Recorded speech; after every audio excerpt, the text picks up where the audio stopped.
Welcome to the Dan Casper Show podcast, your chance to catch the full show anytime, anywhere. If you missed it live on the radio, no worries. We've got you covered with all the sports talk, opinions, interviews, and conversations from the show. From the Packers to the Brewers to the biggest stories in sports and around Wisconsin, it's all right here. This is the Dan Casper Show podcast. All right, final hour on this Monday morning coming your way. Thanks for hanging out with us and making us a part of your starts on this brand new work week.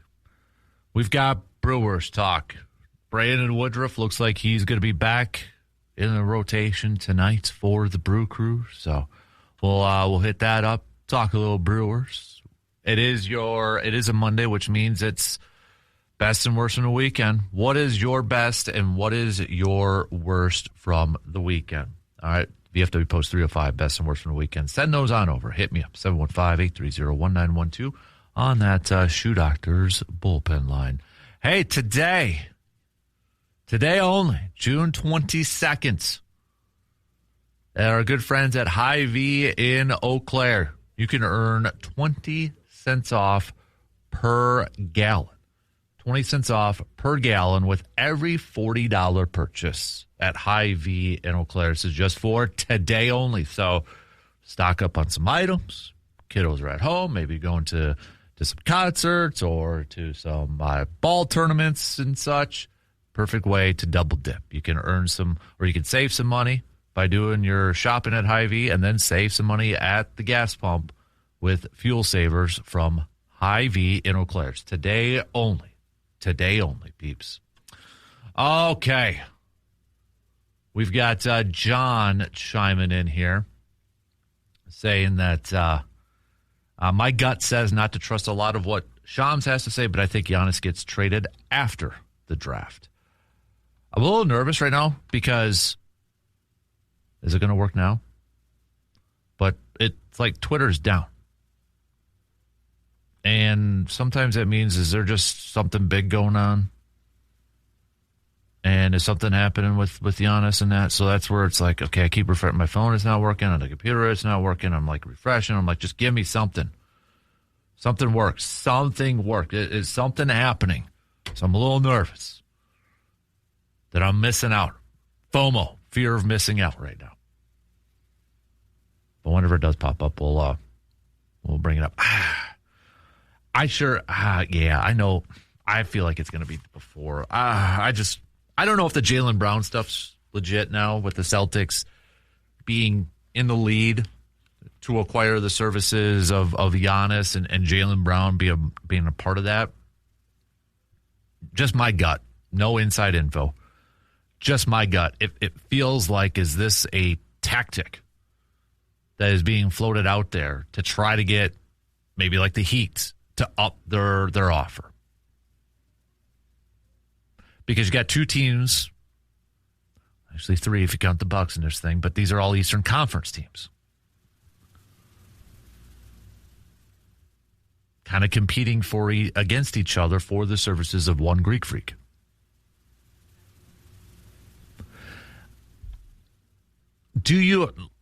So we haven't really gone down this path before. But do you feel like Giannis maybe kind of handcuffed the Bucks the last few years in terms of his brother's playing, Thanasis, family involved? Or do you feel that was the Bucks just maybe overdoing it themselves and not really setting that line, that boundary? Did they just open up that door too much and you couldn't shut it? The NBA is such a weird thing because you see so many teams that try to pacify all of their superstar players to make them happy so they will stay. So many teams in the NBA do this when they've got that guy. Because I feel like, too, in the NBA, maybe more so than any other sport, those players can force their way out a little bit easier than what other players can do in other leagues. It's not to say it's not possible, because we've seen it. It's been possible in the NFL But I feel like from a player empowerment standpoint, the NBA has, or the players in the NBA have a little bit more control, even if they're under contract. Because I think we've seen this. I mean, there's more that are guilty of this than any James Harden, right? Kevin Durant. We've seen these players, even under contract, being forced out or forcing their way out. And do you think it just got to the point with Giannis? Because I'm just talking to some people over the weekend, and kind of got the sense like, hey, now we don't have to deal with, Giannis and his brothers, being there. But it's like, did Giannis push it too much, or was it the Bucks that just opened that door and did, just give him everything to try to make him happy, and you just couldn't shut that door? And do you fault the Bucks for doing that, to try to do everything humanly possible to make him healthy or happy? It's tough because, again, I think that's the current state of this league, especially when it comes to smaller market teams. I think if you were a smaller market team, you almost have to do more to make your players happy so that they want to stay. And you hear about this, or at least I've heard about it from other teams. You go to certain resources where maybe they do a really good job. This team does a really good job taking care of families, and they do all this fancy stuff, this nice stuff, daycares for kids and families. And it's like, well, why do they do that? Well, look at the team. Maybe it's a destination where not a lot of players want to go to. But they do that for families. They could do that for my kids. They do this for them, then, et cetera. It's like, okay, that's an attraction. It's all a recruiting thing. I don't know. I have no idea where this thing's going to land. There is a big part of me, and this is straight up from a fan standpoint. I should say it's a big part then. It's just there's a little part of me that says, okay, maybe the Bucks are just asking this huge price tag, this unrealistic ask for Giannis. Because how do you put a price tag on Giannis? How do you put together a trade package for Giannis? What is it going to take? It's hard to put a value on that. Teams try, but are the Bucks just asking so much? And they should. They should ask for the moon. But are they asking so much right now, knowing that no team is going to ask that, or no team is going to agree to that? So, twofold. One, they can keep Giannis. Or two, if some team is going to give them the universe where the Bucks would be an idiot to say no to, well, then it's a win-win situation for them. But is it a win-win situation when you got all of this getting talked about? We can go back and forth on this. And we've gone back and forth on this for how many years, how many months now? And I think, again, we're all at the point we just want a resolution. If he's staying, let's move on. If he's going, let's move on. On to the next.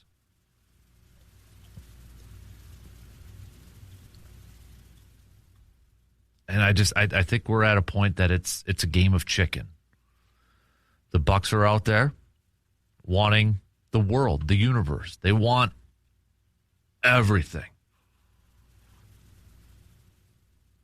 And they're just waiting to see if a team is going to go out there and give them exactly what they want. Is there going to be a team that panics, whether it's the Heat or the Celtics? Is there a team that's going to panic and say, okay, you win, we'll give you all this? Or do the Bucks just protect themselves and say, hey,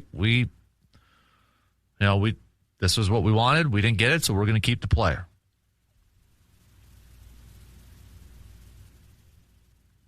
I don't know how this thing plays out, to be honest with you. All right. Keep your thoughts coming.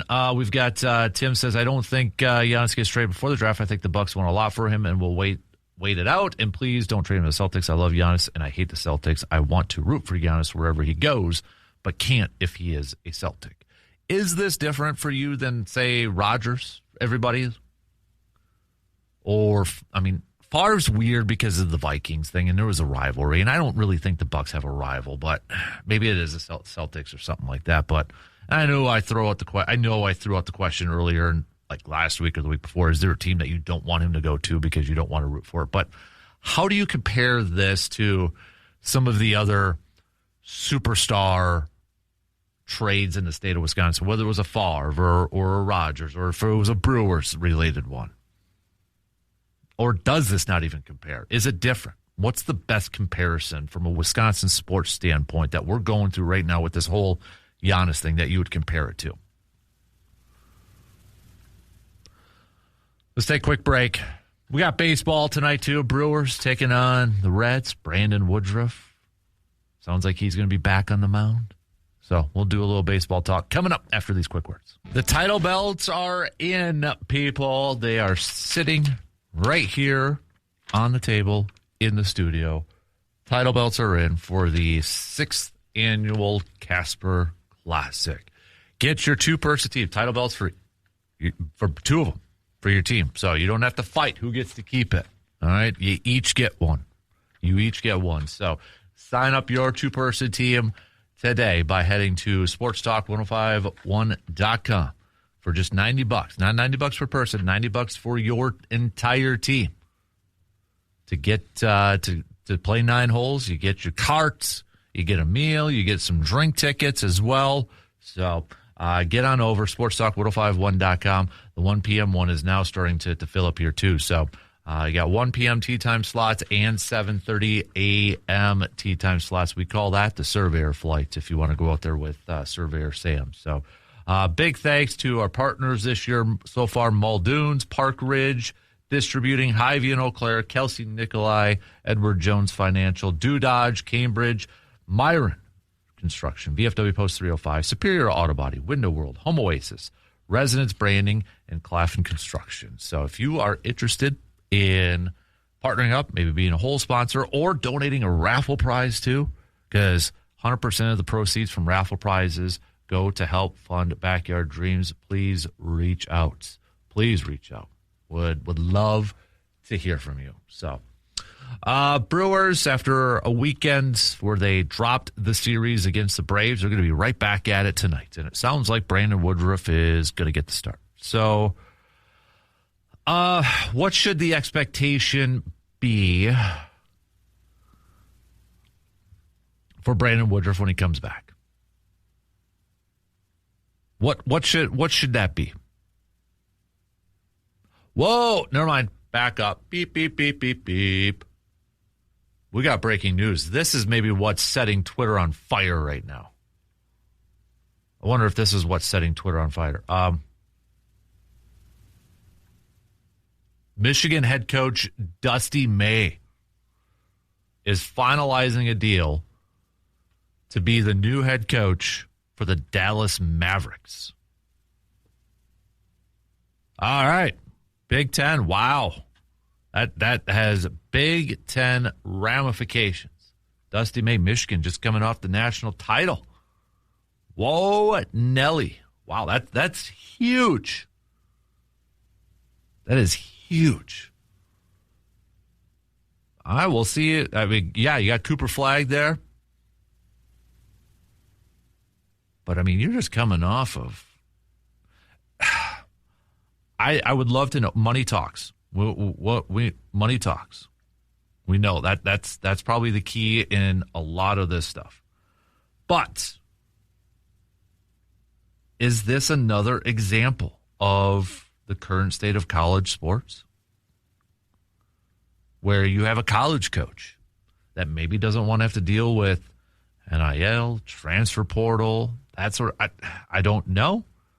I just finding out about this on the fly.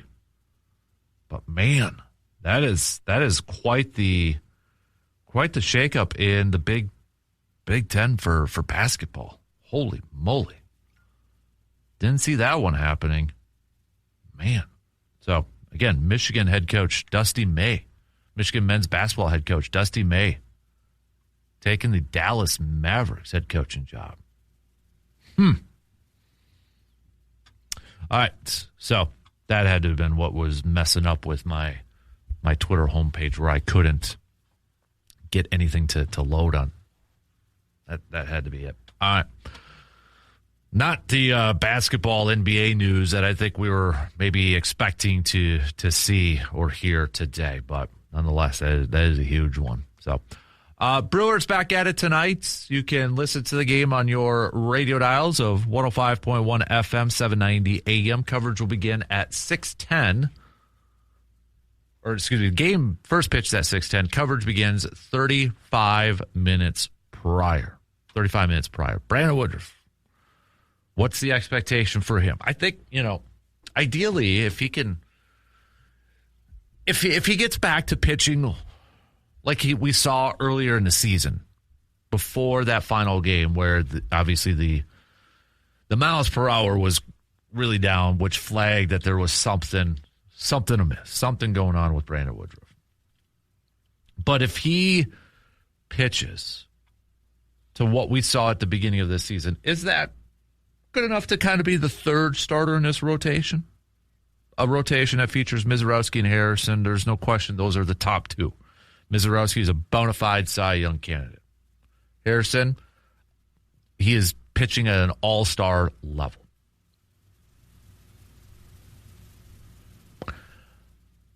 Just to refresh it, what Brandon Woodruff was doing at the beginning part of the season. So 6 games, and we know that last one was a short start. 30 innings. His ERA during that time was a 3.60. But let's break down the game by game, because just 6 games and that final one just being a couple innings, it doesn't really tell the whole story, right?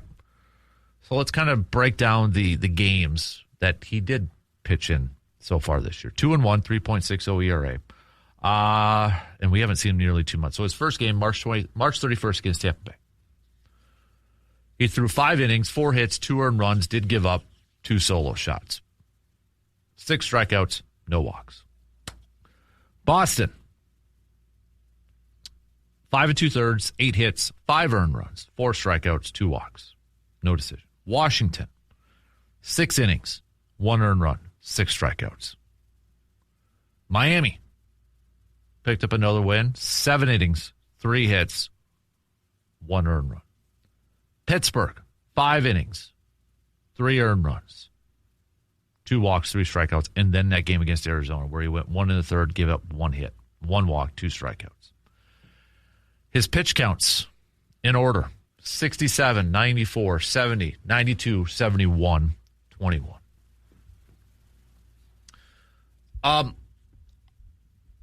I think one thing that's going to be interesting to kind of watch with Brandon Woodruff is, are they going to have a pitch count on him? Probably at the beginning, but for the rest of the season is where I'm looking at. Because all offseason in spring training, we kept hearing from Brandon Woodruff and the Brewers, we're planning, the game plan is, to have him available in September and October. It's not being available for opening day.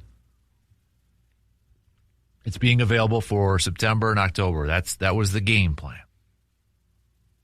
Well, now that he's been gone for 2 months and he's going to be coming back, would it surprise you if they just put a pitch count on him and like, okay, this is what you're going to do. We're going to put you at 75. I'm just kind of looking, or maybe it's 70. 67, 94, 70, 92, 71, 21. Maybe it's like 7. We're going to cap you at around 70 pitches because we want to preserve you. We want to try to, that's the game plan. Try to limit a lot of work on that arm so that, hopefully you'd be ready to go for September and October. Now, that's not a guarantee. Just putting a pitch count on him isn't a guarantee that he's going to be ready to, go out there and be ready for September and October. It's so unpredictable when it comes to injuries. But I wouldn't be surprised if they did put that pitch count out there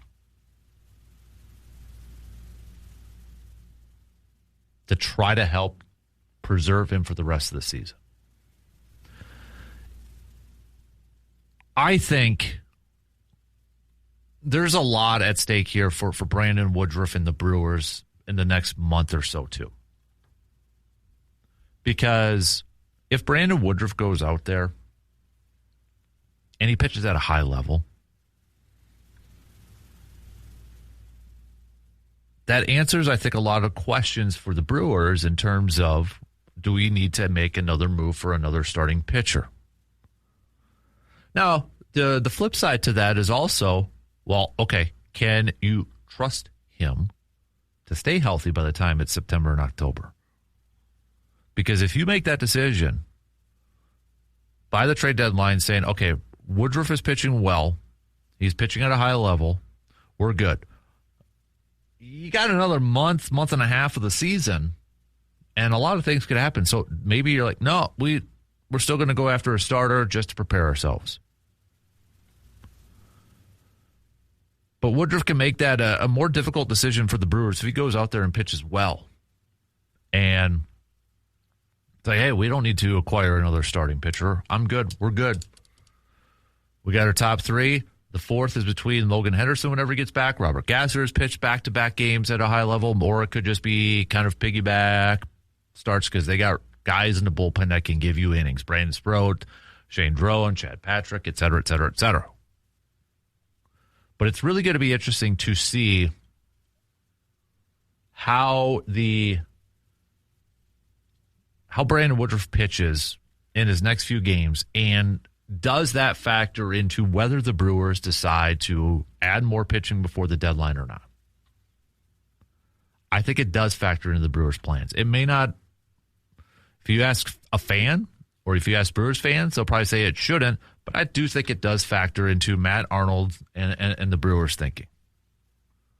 And I think to help with that decision, they're going to be very cautious with how much they're going to use Brandon Woodruff. It might only be 70 pitches. It might only be 5 innings. They may continue with the 6-day rest. Don't be surprised. All right, let's take a quick break.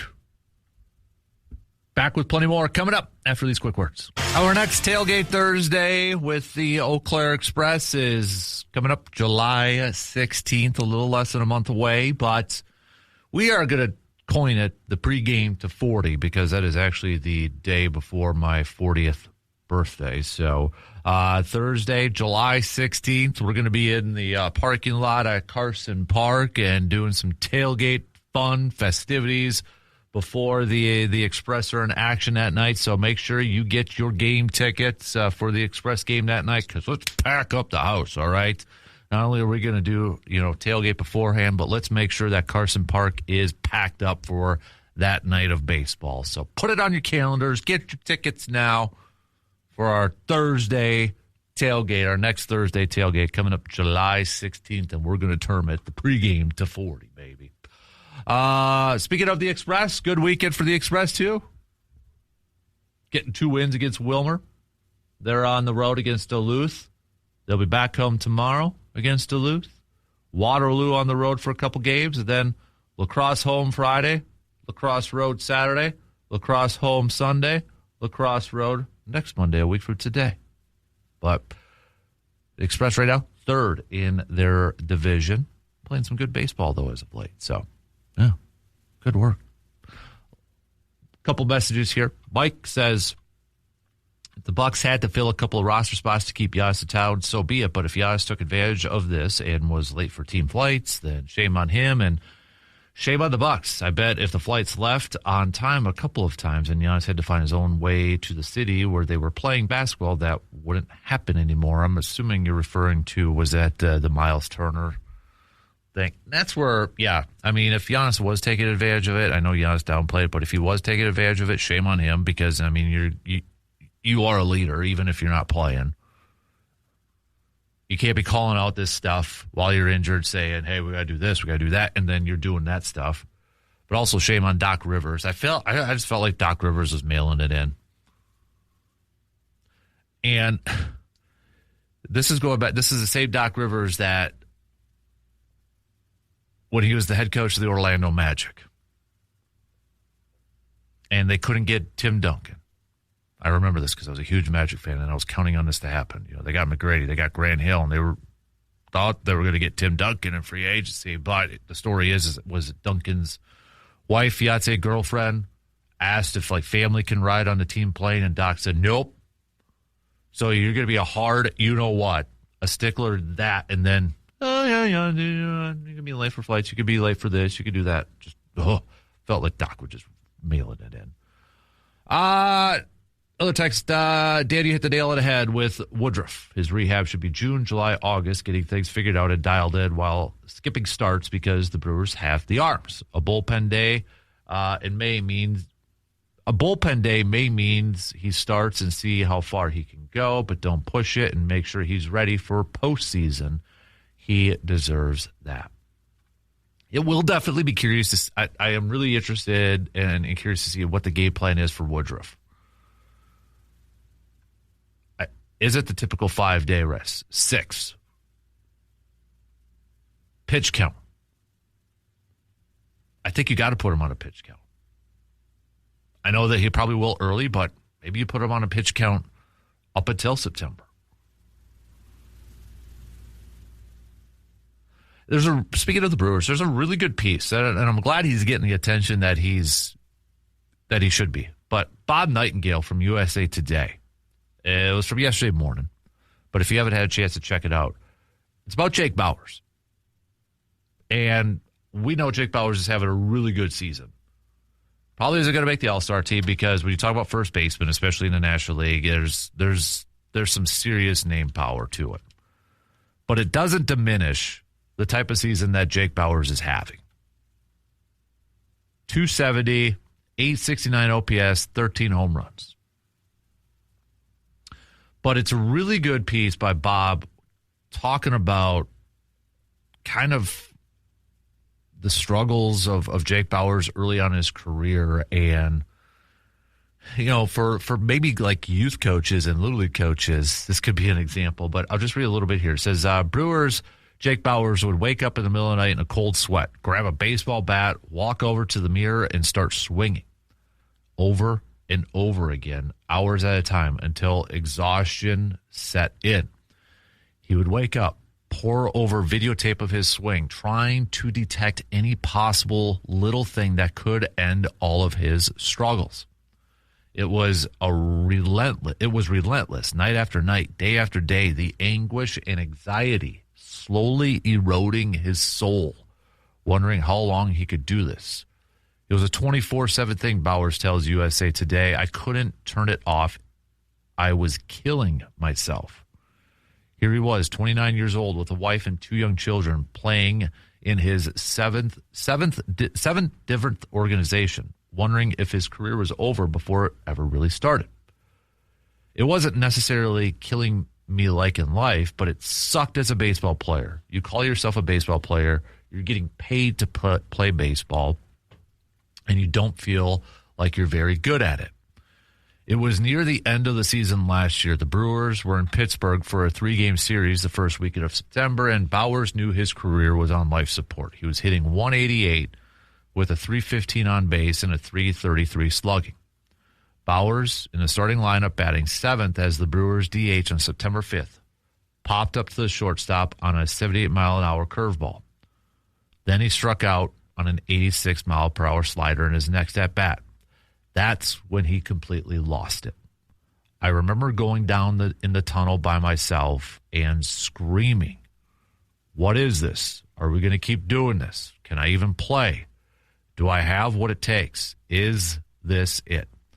I remember looking up at the scoreboard and it says 180. Then just saying, blank it. Not blank, but you know what I mean. I'm just going to go up there, not think about anything, and just swing. Whatever happens, happens. I really don't care anymore. He stepped up to the plate in the 6th inning, 2 outs, runners on second and third, slapped a 2-run single to the right field. He came up again in the 8th, smoked a single to center field with an exit velocity of nearly 105 miles per hour. His confidence, which had completely vanished, came running back into his body. The next day, he went 2 for 3, including his first homer in 3 months. Day after that, 2 for 4 with a double. Bauer stepped aside mentally, cleared his mind, and let his natural talents take over. That's when I realized I just needed to get out of the way. How many times, as a parent, as a youth coach, have we said, stop thinking and just play? Or just when we're talking about sports in general and we're watching our favorite players and our favorite teams, how many times have we just said, stop thinking and just play? And it kind of seems that's where Bowers was last year. Stop thinking, just play. You're overthinking. It's hard. It's hard to just kind of have that mindset. It's hard to tell a kid, hey, you're overthinking.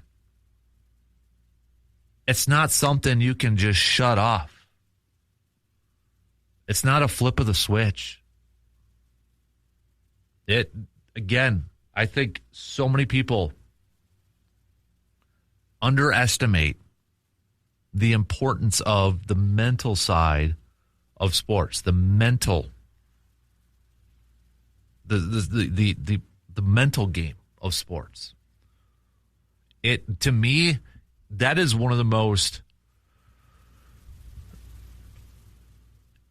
eye-opening kind of great things for pro athletes, that when we watch them or I watch them, that they're able to overcome a lot of that stuff. I've always said, and I will continue to always say it, I suck when it comes to the mental game of sports. I really sucked at it with golf. One bad shot ruined me. And then it was just a dumpster fire. I overanalyze everything. I would record everything. I would read, just do error. I could not get out of my own head. And I stunk at it. And to see pro athletes, I think sometimes we kind of take it for granted, the ability that they have. And not all of them do. A big portion of them do. And I think that is a huge difference between pro athletes and non-pro athletes, or to the players that are able to reach the ultimate mark, is the mental game of it all. Because I can tell you right now, I could not go in a stadium of 80,000 fans and they're booing me. I couldn't take that. I'd probably be peeing my pants, nervous, butterflies, puking. I couldn't do it.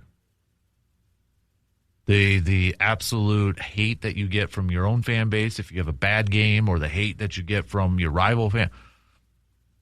It's easy to say, shut it off. It's easy for us to say, shut it off. Shut it off. Ignore it. We're all human. Put yourself in that shoes. It's going to be hard not to. But it's a great, I don't want to read the whole piece. Go check it out. USA Today on Jake Bowers. All right, we got to take a quick break, and we'll make some picks coming up after these quick words. All right, let's wrap up this Monday show with some picks. We've got baseball games to get to here. We've got Yankees taking on the Tigers of Detroit. I'm going to go with the Yankees. Kansas City taking on Tampa Bay. I'll go Tampa Bay. Rangers taking on Miami. I'm gonna